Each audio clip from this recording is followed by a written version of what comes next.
हर हर महादेव दोस्तों, I hope कि आप लोग अच्छे होंगे, मस्त होंगे, खुश होंगे। महादेव आपका कल्याण करे।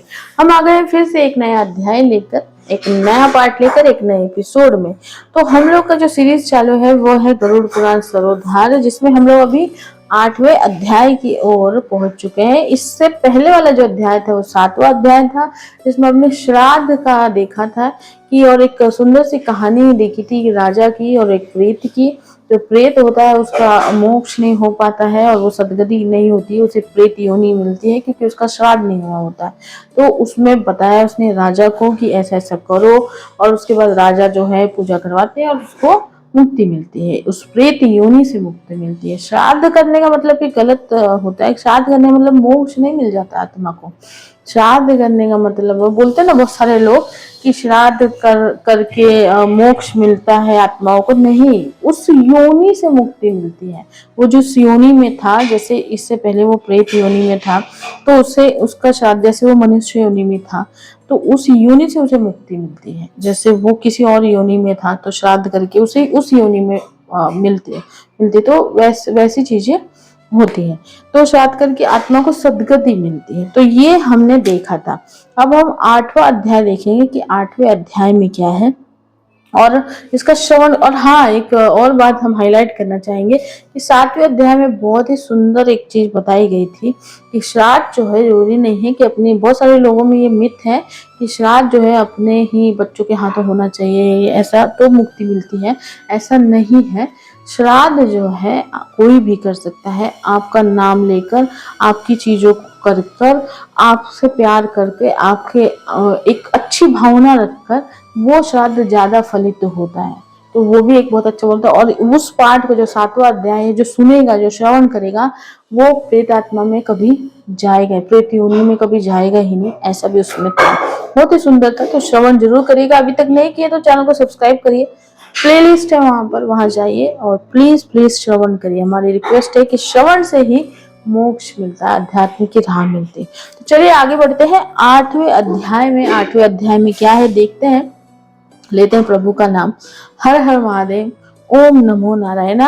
गरुड़ पुराण सरोधारे का 8वां अध्याय कहता है, आतुर कालिक यानी कि मरण कालिक दान एवं मरण काल में भगवान नाम स्मरण का महत्व, अष्ट महादानों का फल तथा धर्माचरण की महिमा बताई गई है इसमें। तो गरुड़ जी कहते हैं, हे प्रभु, पुण्यात्माओं की सारी पारलौकिक क्रियाओं के संबंध में मुझे बताइए। पुत्रों को जिस प्रकार वो क्रिया करनी चाहिए उसी प्रकार कहिए। तो श्री हरि विष्णु बोलते हैं, हे ताक्ष्य, मनुष्यों के हित की दृष्टि से आपने बड़ी उत्तम बात पूछी है। धार्मिक मनुष्यों के लिए करने योग्य जो कृत्य है, अभी तक पापियों का चल रहा था, अभी जो धार्मिक होते हैं मनुष्य, जो अच्छे होते, जो अच्छाई के राह पे चलते, उनका क्या है वो बता रहे हैं।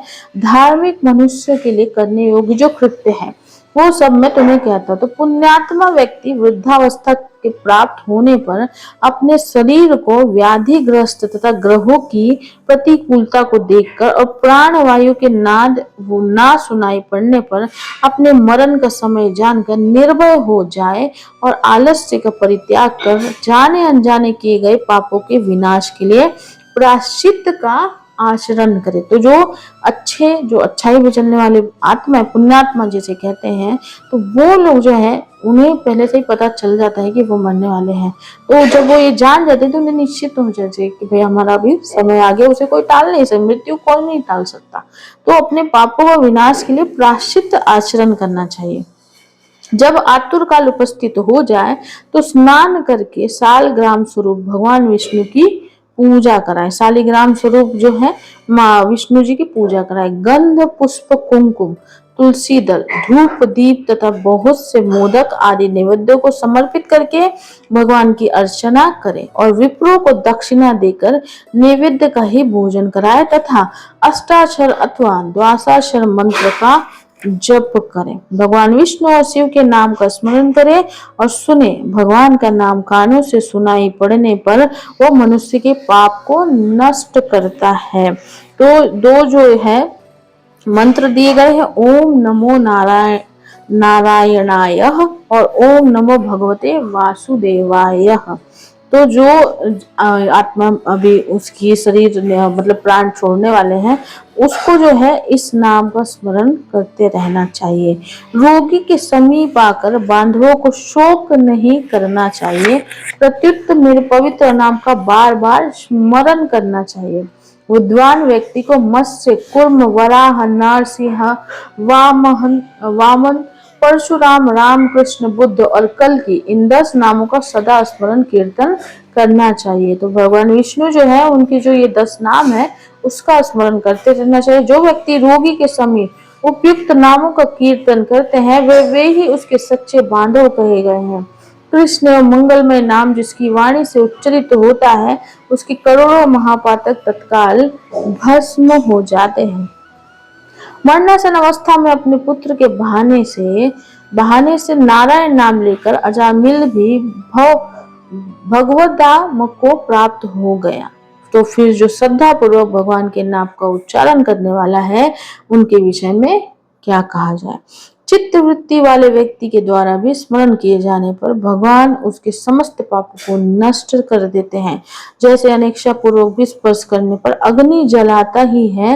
हे द्विज, वासना के सहित पापों का समूल विनाश करने की जितनी शक्ति भगवान के नाम में है, पाप की मनुष्य उतना पाप करने में समर्थ ही नहीं है। यमदेव अपने किंकरों से कहते हैं, हे दूतों, हमारे पास नास्तिक जनों को ले आया करो। भगवान के नाम का स्मरण करने वाले मनुष्यों को मेरे पास मत लाया करो, क्योंकि मैं स्वयं अच्युत, केशव, राम, नारायण, कृष्ण, दामोदर, वासुदेव, हरि, श्रीधर, माधव, गोपिका वल्लभ, जानकी नायक रामचंद्र का भजन करता हूँ। हे दूतों, जो व्यक्ति हे कमल नयन, हे वासुदेव, हे विष्णु, हे धरणीधर, हे अच्युत, हे शंख चक्र प्राणी, आप मेरे शरण दाता हो, ऐसा कहते हैं, उन निष्पाप व्यक्तियों को तुम दूर से ही छोड़ देना। हे जो निशिकचन और रसज्ञ परमहंसों के द्वारा निरंतर आस्वादित भगवान मुकुंद के पादार मकरंद रस से विमुख है, अर्थात भगवत भक्ति से विमुख है और नरक के मूल गृहस्थ के प्रपंच में तृष्णा से बुद्ध है, ऐसे असक्त पुरुषों को मेरे पास लाया करो। जिनकी जीवा भगवान के गुण का नाम का कीर्तन नहीं करती, चित भगवान के चरणारविंद का स्मरण नहीं करता, सिर एक बार भी भगवान को प्रणाम नहीं करता, ऐसे विष्णु के आराधना, उपासना आदि कृत्यों के रहित असक्त पुरुषों को मेरे पास ले आओ। इसीलिए हे पश्चिंद्र, जगत में मंगल स्वरूप भगवान विष्णु का कीर्तन ही एक पात्र महान पापों के अत्यधिक और एकांतिक निवृत्ति का प्रायश्चित है, ऐसा जानो। नारायण से रहने वाले व्यक्तियों के द्वारा किए गए प्रायश्चित चरण भी दुर्बुद्धि प्राणी को उसी प्रकार पवित्र नहीं कर सकते जैसे मदिरा से भरे घट को गंगा जी, श्रेष्ठ नदियां पवित्र नहीं कर सकती। भगवान कृष्ण के नाम स्मरण से पाप नष्ट हो जाने के कारण जीव नरक को नहीं देखते और स्वप्न में भी कभी यम तथा यमदूतों को नहीं देखते। जो व्यक्ति अनंत काल में नंद भगवान श्री कृष्ण जिससे पीछे चलते हैं ऐसी गाय को ब्राह्मणों को दान देता है, वो मांस, हड्डी और रक्त से परिपूर्ण वैतरणी नदी में नहीं गिरता। अथवा जो मृत्यु के समय में नंद इस प्रकार की वाणी भगवान नाम का उच्चारण करता है, वह पुनः मांस, अस्थि तथा रक्त से पूर्ण वैतरणी रूपी शरीर को प्राप्त नहीं करता, शरीर धारण नहीं करता, अर्थात मुक्त हो जाता है। अतः पापों के समूह को नष्ट करने वाला महाविष्णु के नाम का स्मरण करना चाहिए, अथवा गीता या विष्णु सहस्त्र नाम का पठन अथवा श्रवण करना चाहिए। एकादशी का व्रत, गीता, गंगाचल, तुलसी दल, भगवान विष्णु का चरणामृत और नाम, ये मरण काल में मुक्ति देने वाला है। इसके बाद घृत और स्वर्ण सहित अनंत दान का संकल्प करे। क्षेत्रीय द्विज वेद पाठी ब्राह्मण को सस्ता गौ का दान करे। जो मनुष्य अनंत काल में थोड़ा या बहुत दान देता है और पुत्र उसका अनुमोदन करता है, वो दान अक्षय होता है। तो इसमें भगवान विष्णु की महत्ता बताई गई है कि उनका स्मरण, उनकी चीजें कितना ही, वैसे भगवान का नाम, परमात्मा का नाम आपको बुराई से दूर ही रखता है, नरक से दूर ही रखता है। इसमें एक लाइन दी हुई है, दांतों के 2 बार निकलने के कारण इनकी द्विज संख्या है। यहाँ द्विज भे का अर्थ है दांतों से उच्चारण होने वाला शब्द नंत ननंतन से है और ग्राम का तात्पर्य वाणी से है। सतपुत्र को चाहिए कि अंतकाल में सभी प्रकार का दान दिलाए। लोक में धर्मज्ञ पुरुष इसलिए पुत्र के लिए प्रार्थना करते हैं। भूमि पर स्थित आंधी आंख मूंदे हुए पिता को देखकर पुत्रों को उनके द्वारा पूर्व संचित धन के विषय में तृष्णा नहीं करनी चाहिए। सतपुत्र के द्वारा दिए गए दान से जब तक उसका पिता जीवित हो तब तक और फिर मृत्यु के अनंतर अतिवाहिक शरीर से भी परलोक के मार्ग में वो दुख नहीं प्राप्त करता। आतुर काल और ग्रहण काल, इन दोनों कालों में दिए गए दान का विशेष महत्व है, इसलिए तिल आदि अष्ट दान अवश्य देने चाहिए। तिल, लोहा, सोना, कपास, नमक, सप्त धान्य, भूमि और गौ, इनमें से एक एक का दान भी पवित्र करने वाला है। यहाँ पर दानों के बारे में बताया गया है कि ये दान देने चाहिए। ये अष्ट महादान महापाप का नाश करने वाले हैं, तो अंत काल में इसे देना चाहिए। मतलब आपके घर में अगर किसी की मृत्यु होने वाली है, कोई मृत्यु के बहुत समीप है, तो इस अष्ट दान को देना चाहिए। इन दानों का जो उत्तम फल है उसे सुने। अब दान के बारे में, उसके महत्व के बारे में बताया गया है। तीनों प्रकार के पवित्र तिल मेरे पसीने से उत्पन्न हुए हैं। विष्णु जी के पसीने से तिल जो है, जो हम लोग बोलते हैं सफेद तिल, काले तिल, ये सब विष्णु जी के पसीने से उत्पन्न हुए। असुर, दानव और दैत्य तिल दान से तृप्त होते हैं। श्वेत, कृष्ण तथा कपिल भूरे वर्ण के तिल का दान वाणी, मन और शरीर के द्वारा किए गए त्रिविध पापों को नष्ट कर देता है। इसमें एक लाइन है, दान जो गेहूं, मूंग, उड़द, काकुन या कबूनी और सातवा चना, ये सप्त धान्य कहे गए हैं जिसका दान करना चाहिए। लोहे का दान जो है भूमि में हाथ रखकर देना चाहिए।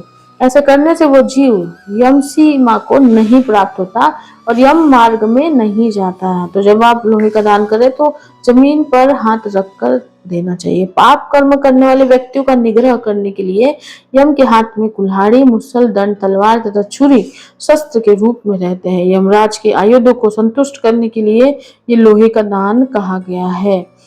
इसीलिए यमलोकों में सुख देने वाले लोहदान को करना चाहिए।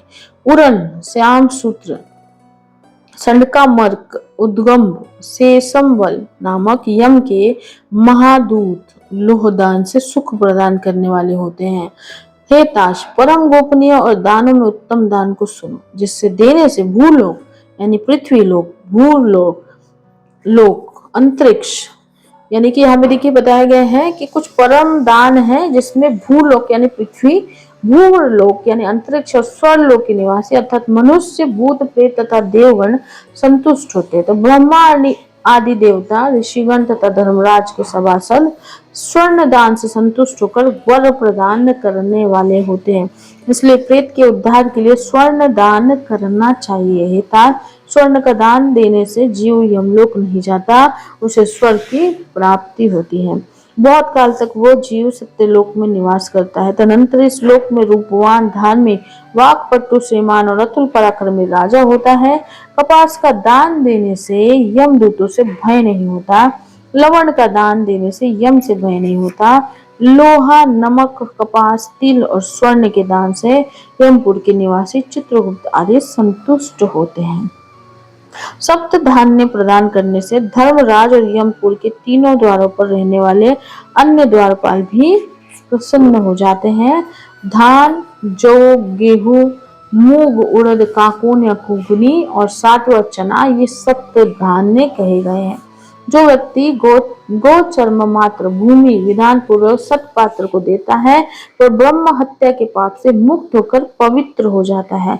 ऐसा मुनीश्वरों ने देखा है। राज्य में किया हुआ अर्थात राज्य संचालन में राजा से होने वाला महापाप न व्रतों से, न तीर्थ सेवन से और न अन्य किसी दान से नष्ट होता है, अपितु वो केवल भूमि दान से ही विलीन होता है। जो व्यक्ति ब्राह्मण को धान्य पूर्ण पृथ्वी का दान करता है वो देवताओं और असुरों से पूजित होकर इंद्रलोक में जाता है। हे गरुड़, अन्य दानों का फल अत्यल्प होता है किंतु पृथ्वी दान का पुण्य दिन प्रतिदिन बढ़ता जाता है। मतलब जमीन, लैंड को दान देना बहुत बड़ा दान कहा गया है। भूमि स्वामी पर आजकल जमीन का दान देता कौन है? ये सबसे बड़ी बात है। लोग उसके लिए मर मिटते हैं। खैर, भूमि का स्वामी होकर भी जो ब्राह्मणों को भूमि नहीं देता, वो जन्मांतर में किसी ग्राम में एक कुटिया तक भी नहीं प्राप्त करता और जन्म जन्मांतर में अर्थात प्रत्येक जन्म में दरिद्र होता है। भूमि का स्वामी होने के अभिमान में जो भूमि का दान नहीं करता, वो तब तक नरक में निवास करता है जब तक शेषनाग पृथ्वी को धारण करते हैं। इसलिए भूमि के स्वामी को भूमि दान करना ही चाहिए। अन्य व्यक्तियों के लिए भूमि दान के स्थान पर मैंने गोदान का विधान किया है। इसके बाद अंत धेनु का दान करना चाहिए और रुद्र धेनु देनी चाहिए। तदनंतर ऋण धेनु देकर मोक्ष धेनु का दान करना चाहिए। हे खग, विशेष विधान पूर्वक वैतरणी धेनु का दान करना चाहिए। दान में दी गई गौएं मनुष्य को त्रिविध यानी आदि भौतिक, आदि दैविक, आध्यात्मिक तापों तथा कायिक, वाचिक एवं मानसिक पापों से मुक्त करती है। इसमें दानों का बहुत ही महत्व बताया, सबसे ज्यादा भूदान का। बाल्यावस्था में, कुमारावस्था में, युवावस्था में, वृद्धावस्था में अथवा दूसरे जन्म में, रात में, प्रातः काल, मध्याह्न, अपराह्न और दोनों संध्या कालों में शरीर, मन और वाणी से जो जो पाप किए गए हैं, वे सभी पाप तपस्या और सदाचार से युक्त वेदविद ब्राह्मणों को उत्कर युक्त दान सामग्री सहित स्वच्छता और दूध देने वाली कपिला गौ के एक बार दान देने से नष्ट हो जाते हैं। दान में दी गई वो गौ अंतकाल में गोदान करने वाले व्यक्ति का संचित पापों से उद्धार कर देती है। स्वस्थ चितावस्था में दी गई एक गौ, आतुरावस्था में दी गई 100 गौ और मृत्यु काल में चित्त विरजित व्यक्ति के द्वारा दी गई 1000 गौ तथा मरणोत्तर काल में दी गई विधि पूर्वक 1,00,000 गौ के दान का फल बराबर ही होता है। यहाँ स्वास्थ्य में गोदान करने का विशेष महत्व बतलाया गया है। तीर्थ में सत्पात्र को दी गई एक गौ का दान 1,00,000 गोदान के तुल्य होता है। तो यहाँ पे गोदान का भी बहुत बड़ा महत्व बताया गया है।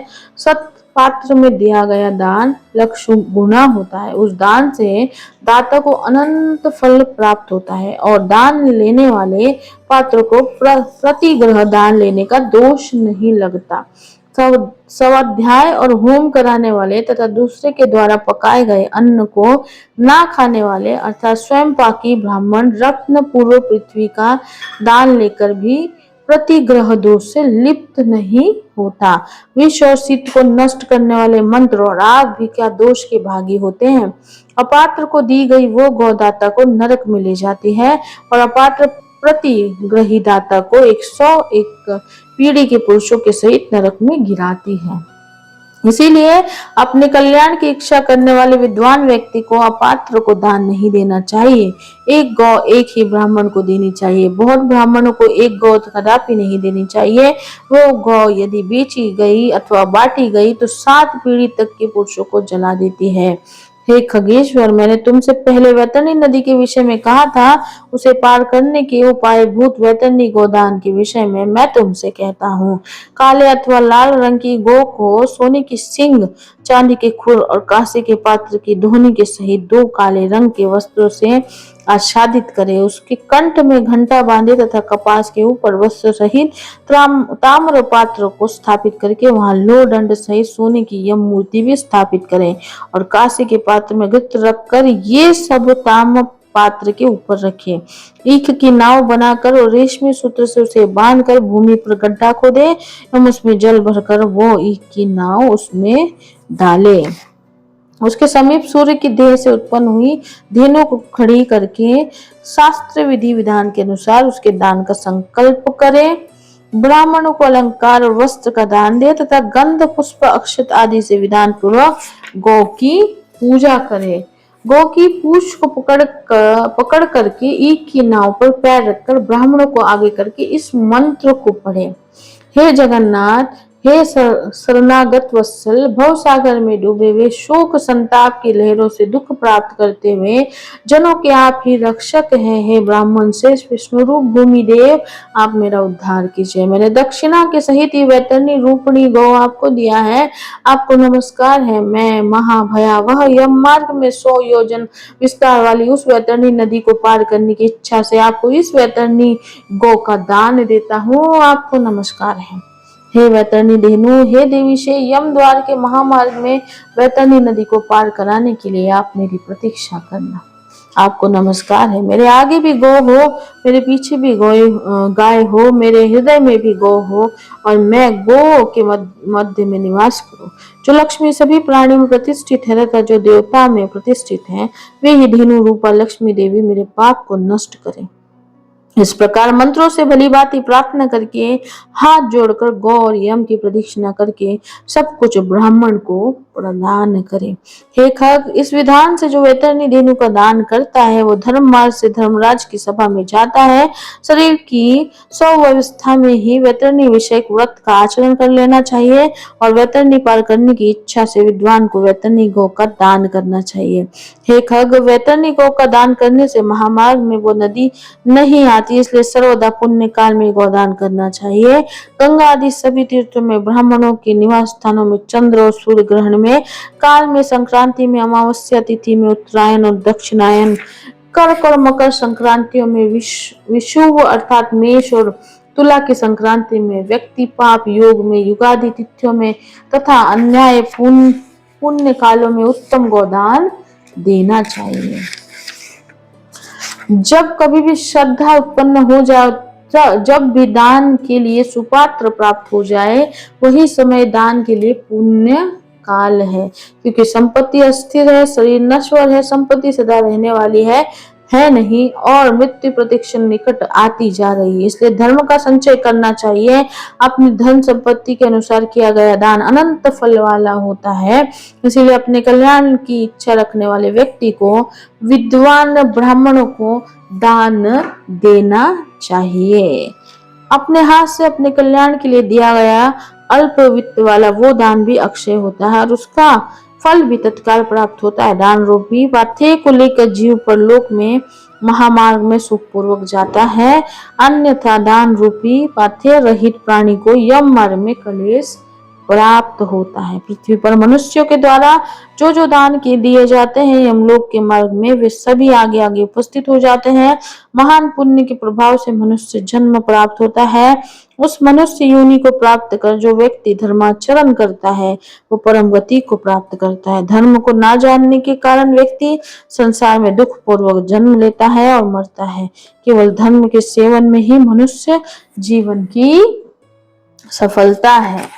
तो यहाँ पे आपने देखा कि गौदान का बहुत बड़ा महत्व है। भूदान, गौदान सबसे बड़े दान माने जाते हैं, और अक्सर आज के जमाने में तो कोई भूदान और गौदान नहीं करता, क्योंकि सबको अपने अपने घर और परिवार की पड़ी है।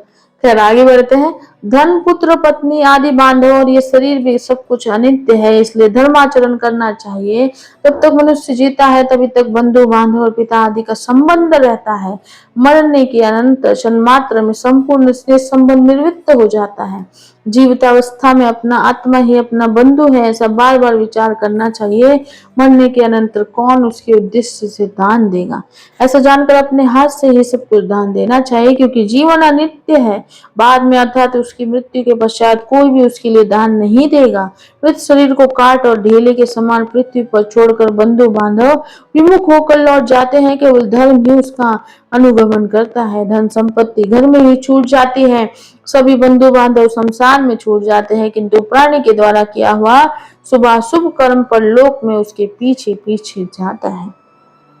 शरीर आगे से जल जाता है, किंतु किया हुआ कर्म साथ में रहता है। प्राणी जो कुछ पाप अथवा पुण्य करता है उसका वो सर्वत्र भोग प्राप्त करता है। इस दुख पूर्ण संसार सागर में कोई भी किसी का बंधु नहीं है। प्राणी अपने कर्म संबंध से संसार में आता है और फल भोग से के कर्म का क्षय होने पर पुनः चला जाता है, मृत्यु को प्राप्त हो जाता है। माता पिता पुत्र भाई बंधु और पत्नी आदि का परस्पर मिलन प्यायु पर एकत्र हुए जंतुओं के समान अथवा नदी में बहने वाले काष्ठ समूह के समान नितांत चंचल अर्थात अस्थिर है। किसके पुत्र, किसके पौत्र, किसकी भार्य और किसका धन संसार में कोई किसी का नहीं है। इसीलिए अपने हाथ से स्वयं दान देना चाहिए। जब तक धन अपने अधीन है तब तक ब्राह्मण को दान कर दे, क्योंकि धन दूसरे के अधीन पराया हो जाने पर तो दान देने के लिए कहने का उत्साह साहस भी नहीं होगा। पूर्व जन्म में किए हुए दान के फलस्वरूप यहाँ बहुत सारा धन प्राप्त हुआ है, इसलिए ऐसा जानकर धर्म के लिए धन देना चाहिए। धर्म से अर्थ की प्राप्ति होती है, धर्म से काम की प्राप्ति होती है, धर्म से ही मोक्ष की भी प्राप्ति होती है। इसीलिए धर्माचरण करना चाहिए। धर्म श्रद्धा से धारण किया जाता है, बहुत सी धनराशि से नहीं। अकीचन मुनिगण भी श्रद्धावान होकर स्वर्ग को प्राप्त हुए हैं। जो मनुष्य पत्र, पुष्प, फल अथवा जल मुझे भक्ति भाव से समर्पित करता है, उस संयंत्र आत्मा के द्वारा भक्ति पूर्वक दिए गए पदार्थों को मैं प्राप्त करता हूँ। इसलिए विधि विधान पूर्वक अवश्य ही दान देना चाहिए। थोड़ा हो या अधिक इसकी कोई गणना नहीं करनी चाहिए। जो पुत्र पृथ्वी पर पड़े हुए आतुर पिता के द्वारा दान दिलाता है, धर्मात्मा पुत्र देवताओं के लिए भी पूजनीय हो जाता है। माता पिता के निर्मित जो धन पुत्र के द्वारा सत्य पात्र को समर्पित किया जाता है, उसके पुत्र पौत्र और पपौत्र के साथ वो व्यक्ति स्वयं भी पवित्र हो जाता है। पिता के उद्देश्य से किए गए दान से 100 गुना, माता के उद्देश्य से किए गए दान से 1000 गुना, बहन के उद्देश्य से किए गए दान से 10,000 गुना और सहोदर भाई के निमित्त किए गए दान से अनंत गुना पुण्य प्राप्त होता है। दान देने वाला उपद्रवग्रस्त नहीं होता, उसे नरक यातना नहीं प्राप्त होती और मृत्यु काल में उसे यमदूतों से भी कोई भय नहीं होता।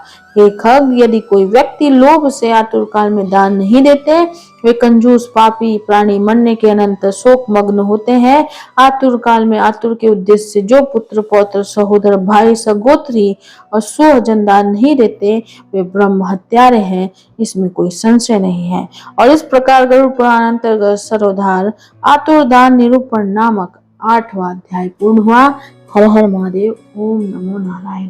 तो दोस्तों, ये अध्याय काफी बड़ा था, टाइमिंग भी ज्यादा लगा है, लेकिन सुनिएगा जरूर। टाइमिंग बढ़ जाने से ऐसा नहीं, मूवी भी 3 घंटे ही देख ही लेते हैं आप, ये तो बस 26 मिनट 20 मिनट का ही वीडियो है, लेकिन ये बहुत इम्पोर्टेंट है। और इसमें ये बड़ा इसलिए है कि इसमें दान का महत्व बहुत बताया गया है। लोग आजकल दान ही तो नहीं करते, लैंड होता है, जमीन होता है, घर होता है, सब अपना बांध कर बैठ जाते हैं कि भाई हमारे पास तो 4-4 घर है, हमारे पास तो 5-5 जमीनें हैं।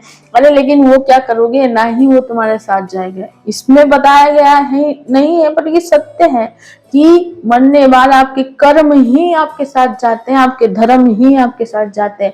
जो कर्म और धर्म आप करते हैं वही आपको आगे की जर्नी सुखद है या दुखद उसी से तय होता है। ना सोने से, ना चांदी से, ना आपके पास कितनी जमीन है, आपके पास कितना घर है और आपके पास क्या क्या है। तो अगर कोई इतना अफोर्ड करता है, उसे पुण्य कर्मों से इतना पैसा मिला हुआ है कि वो 4-4 घर बना सके, तो उसे जरूर दान देना चाहिए। घर का दान बहुत बड़ा दान होता है, जमीन का दान बहुत बड़ा दान होता है, गौ का दान बहुत बड़ा दान होता है। तो गौ अगर आपको मिलती है, आप अफोर्ड कर सकते हो, तो आप जरूर दान करें। और दान में आप घर का और आपका लैंड का दान जरूर करें उन लोगों को जिन्हें जरूरत है, जो अफोर्ड नहीं करते। ये बहुत ही जरूरी, और यही आपको धर्म और कर्म का स्कोर बढ़ाते हैं। तो ये बहुत ही सुंदर था अध्याय, और इसलिए इतना लंबा था क्योंकि उसमें दान का बहुत बड़ा महत्व था। और यही इस जीवन में जितना भी आप आए हैं, यही मेरा है, मेरा है, मेरा है, मेरा है, मेरा करके यहीं पे रह जाएंगे। वापस से वही जिंदगी आएगी और उसी में रह जाएंगे। तो पिछले जन्म के अच्छे कर्मों से आपको यहाँ पर सब कुछ मिला, लेकिन अगर आपने उसे दान नहीं किया और उसी के मोह माया में रह गए, तो अगले जन्म में वो भी नहीं मिलेगा। यही है साइकिल। तो आई होप कि आपको ये जरूर पसंद आया होगा। तो श्रवण जरूर करिएगा, थोड़ा सा लंबा है वीडियो, लेकिन श्रवण करिएगा ही। इसी से मोक्ष, इसी से अध्यात्म से, इसी से आपको राह मिलेगी। चलिए मिलते हैं हम अगले एपिसोड में अगले अध्याय के साथ। अपना बहुत बहुत ख्याल रखिए। हर हर महादेव।